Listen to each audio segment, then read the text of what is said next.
Нүүрнээс доош хичиг унжаад ингээ айгу гунигтай уйтгартай төрхтэй болоод байгаа бол бүгдээр энэ чиг тойрсон булчингууд хүзүүний хойдлын булчингууд дээр анхаарах шаардлагатай. За бид нөгөө өдөр болгон уцаа ингэж оролдох, ном унших тий. За тэгэл юм нэхэж ойдог хүмүүс бол ихэвчлэн нэг иймэрхүү төрхтэй маш хурдан болчих гээд байдаг. Тийм учраас бүгдээрээ эдгээр булчингууд дээр анхаарсан дасгалуудыг хамтдаа эзгэе.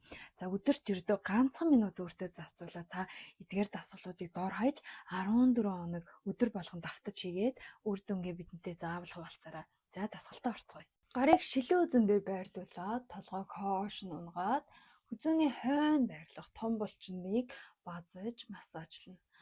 Нүдийг зөөлхөн хянаад амьсгалыг авч гаргаад баруун зүүн гар дээр солбон массажлаарай.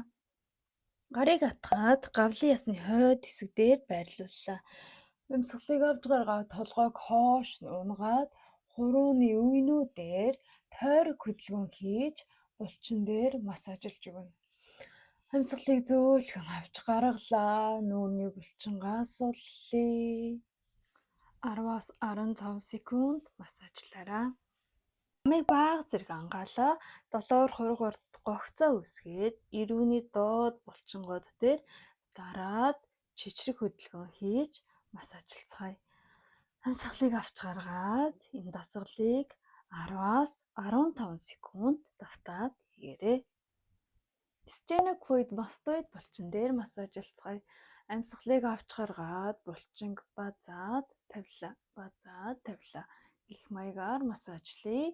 Эсвэл та тойрог хөдөлгөөн хийж массажлж болно. Хоёр талдаа 10 секунд давтаад хийгээрэй.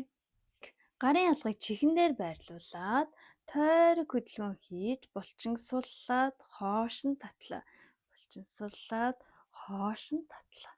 Амьсгалыг аваад гаргалаа. За эдгээр дасгалыг та 10-аас 15 секунд хоёр талдаа давтаад хийгээрэй.